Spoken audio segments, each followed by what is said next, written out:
Greetings, my friends. I'm Gilles Mansillon. So I'm called to return to continue and speak about the multidimensional nature of being and things. In truth, we are multidimensional being. We exist in 12 dimensions, more, but essentially in this sub-universe. I'm not talking about geometrical or geographical dimension. I'm talking about densities of experience. Here we have the physical, the 3D sensory experience of the physical and the emotional, that's fourth dimension. Our soul and our spiritual experience come from fifth dimension and above. But in truth, we exist in those 12 dimensions. So there is a very subtle work in energy, and there are many beings like galactics and masters that operate in the complementarity of wherever they are at whatever station God asks us to work from, wherever we are at, and participate in the grand unfolding. So because here we can only see what is visible to a physical eyes, but we can also see we can see through our third eye, what we can feel and what we know. Yet there are always more to know. We're not aware the whole universal going on, being encapsulated within a physical body. So we have to continue to depend and rely on our heart and our inner self and guidance. And for the higher we go in the dimensional field and frequencies, the more we are at peace. So that is really what is coming. The more truth we can see, and the more harmony there is. The higher we go, the more we feel. And the lower we go, the more ignorance, the more chaos, and the more illusions. So that is why, as we choose to ascend, we're looking for more harmony, more peace, more truth, more beauty, more goodness. The acceptation from the highest plane. God has always been infinitely perfect and always contemplated the whole of reality from the infinite perfection of His divine, from the glorious seat of His position of omniscience. Yet we all are that, we all have that, and we it is our true nature, and so we just need to disengage from all programmation in order to tune in to the frequency of the divine within ourselves.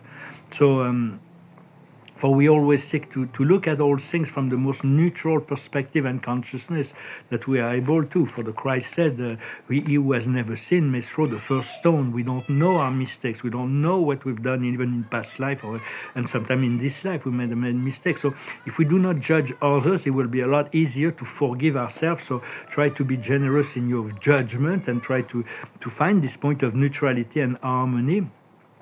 For when we align with our source, with our primal creator within, and the supreme intelligence that guides our life, it will always bring us back to the alignment with our soul plan, our mission down here. Yet we also want to align with the galactic plans, our spiritual, our galactic families, for we all have galactic connection in the fifth and sixth dimension, as well as above, the ascended masters, the angelic world and archangelic world, the spiritual connection, the company of heaven, the light councils and the spiritual hierarchy.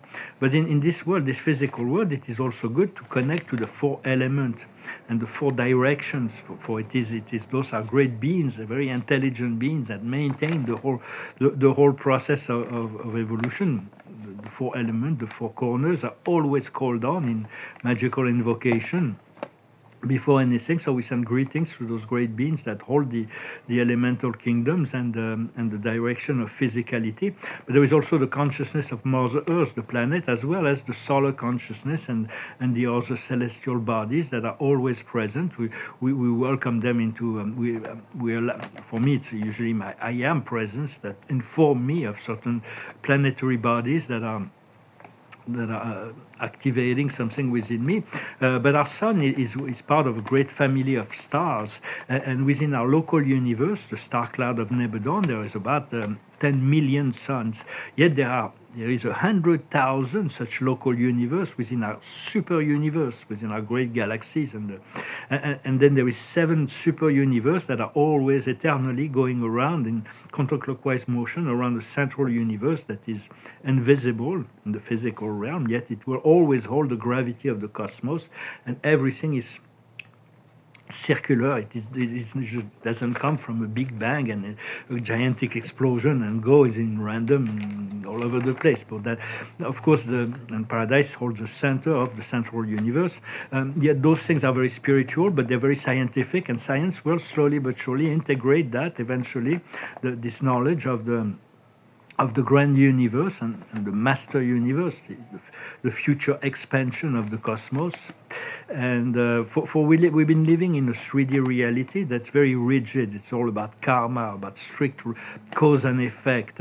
But now, as we move into fourth and fifth dimension, we are able to forgive ourselves and others and move into flow, grace, and ease. For our consciousness needs to catch up with, and our physical body needs to catch up with the fourth, fifth, sixth, and seventh dimension, slowly but surely. So it's all about purity and perfection, because the original divine model is completely pure and perfect. We just need to align with it. We already have that. And so it's all about connection.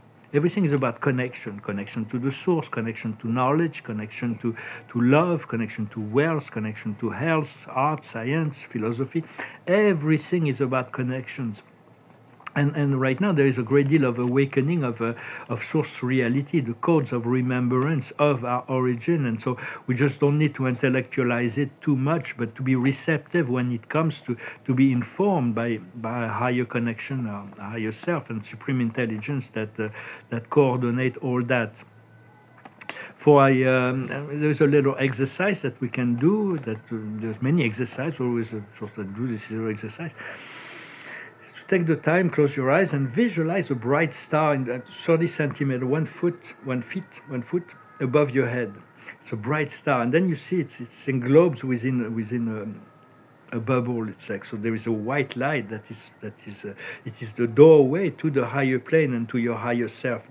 So it's pulsating. It's a bright light that pulsates, and then it touches your crown, and then you bring it into all your chakras, into your heart, and then all the way to your base, and then it's centralized in the heart, and then you hold that frequency connection for all 7 major chakras, and then you imagine a golden light that's within the earth, 30 centimeters below your feet, that is rooted in the central core of the planet, and then you bring it up also throughout all your chakras, and then you see the white light of from the higher self and the golden light from the Mother Earth to fuse within all your chakras. It's very important to start having more feelings and attention to the alignment of our light body, and then once the fusion has happened, you can take this exercise.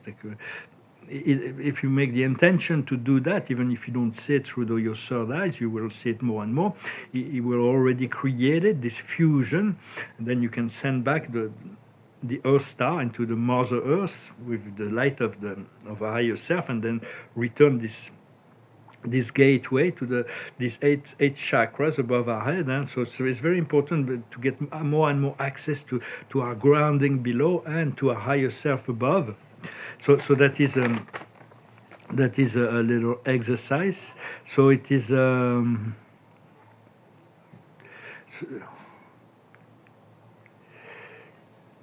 So we can see as time goes on that there is a great deal increase of lucidity. Our third eye is opening more and more, and we're seeing more and more. But when we look at anything, I can verify that it's not just our vision is expanding, but the light frequency within all monuments, within all people, within the earth has risen a great deal in the past few years. For everything is growing, and the light is anchoring more and more.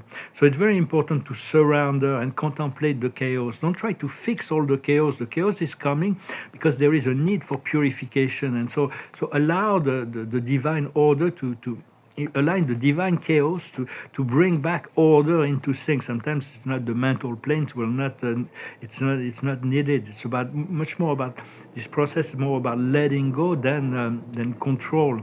We have to replace the control by trust, because it's all programs and beliefs are being challenged. We need to let go of certain things, and our discomfort comes from the fact that there is all our old programmation and beliefs are being rewritten. being rewritten. There is a new program, and even in our dreams, our dreams should become more and more vivid, and we can see from the experiences in our dream that the laws of physics doesn't work the same way in the dream state as they work in the tangible, physical, awakened reality. So it's like we're really moving from a solid 3D to a fluid 5D. It's like the 4D is the place where we dissolve all the blockages and the illusions. But it's normal if you feel tired, because there's been activation after activation after activation ever since this meteor shower in September. So there's a lot of tomorrow will be a day of rest, just as today, and on the 13th it will be a detoxification of our mental process.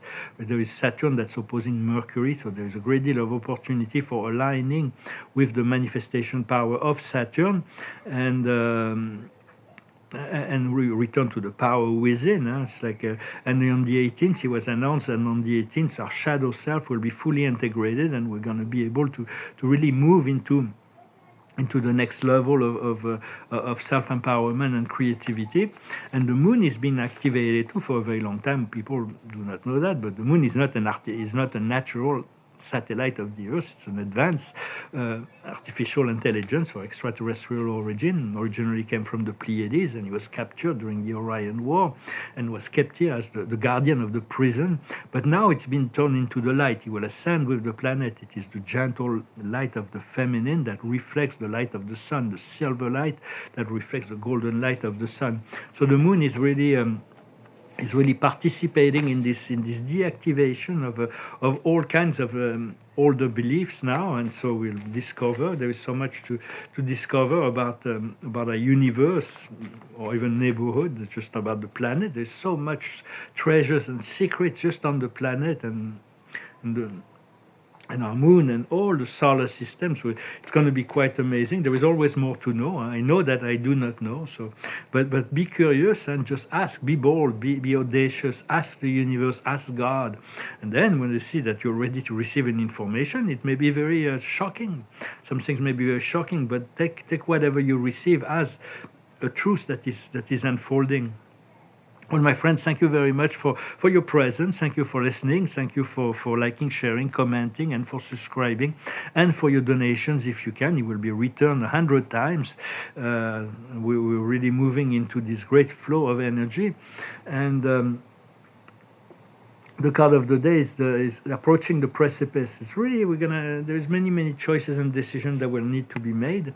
The higher wisdom is imaginations. Continue to cultivate your sense of imagination, for that is really what stimulates the creative flow and the expansion of consciousness. What needs to be understood is the time of the nap. So it's very much for the next couple of days. It's going to be resting and integrating. What we need to do is the treasure island to tune into the frequency of wealth and abundance and prosperity. There is this great treasures that is coming. And the outcome is the message in the bottles. There's going to be a lot of confirmation, a lot of signs. Continue to pray, continue to inform the universe of what you want, and you will receive confirmation. Well, I hope this message was interesting for you. I wish you a good day, a good Sunday, and I'll talk to you later. Namaste.